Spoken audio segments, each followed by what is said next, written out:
Now, this is always a hot topic on social media because we have the agile Puritans.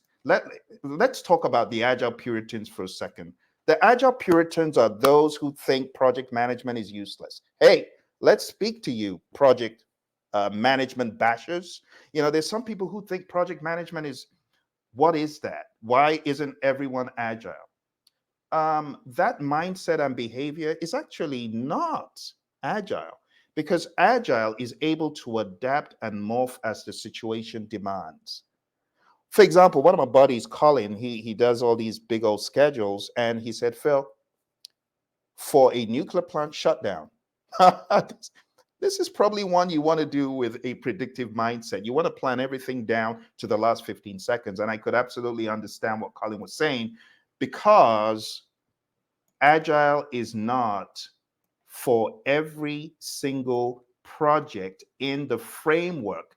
But I will say that agile should be on the menu for every single project in the mind state and the philosophy. Your philosophy needs to be agile. Your framework may not be agile. Your framework could be hybrid. In fact, for many projects in the future, it's going to be hybrid project management. So let me unpack what I'm talking about very quickly. The evolving landscape of project management, hybrid is here to stay. The traditional office setting, of course, is going away. So talking about hybrid, we could talk about a new state of hybrid work, but we could also talk about a new state of hybrid frameworks. So in focusing on agility, right, the rigid approaches are predominantly out.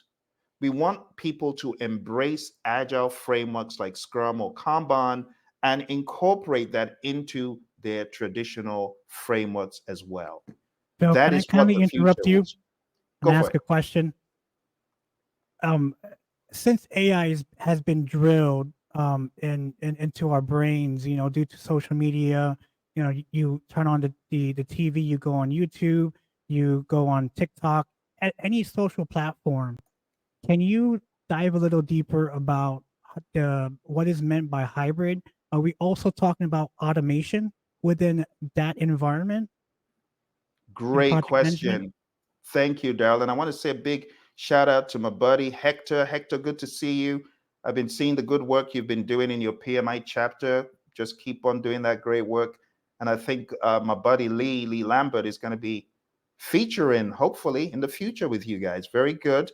Thank you for that. And our friend Diane, good to see you. Diane, once a project is started, it has defined scope. I think we should think about portfolio. Great point. Well, let's unpack these one by one. So, Daryl, going back to your question about, does that include automation?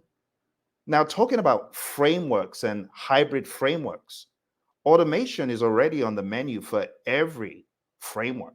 Think about it, Daryl. Let's talk about the automation when it comes to agile. We know the Jira boys, the Atlassian boys, they've already begun to work with that, with their own AI spin on things. When you take a look at Microsoft, just the regular Microsoft Office, they're already beginning to incorporate a lot of AI. So talking about hybridization at the technical level, I think that is already fair game, Daryl. It's part and parcel of what we do. That, in fact, going back to what Ed was talking about, data, the whole data proliferation, I think it's just sensible to incorporate the world of technical into any framework. The question should be, how can we take what we're doing today and automate it? Why wouldn't you automate, Daryl? What are your thoughts on that? Why wouldn't anyone automate? That's a good question, and that question can be looked at as good or bad.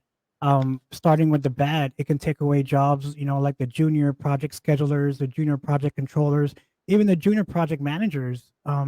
Even to the extent of the new up and coming project managers, because at that level, unfortunately, businesses and companies are always looking for the cheapest dollar out there and the cheapest resource.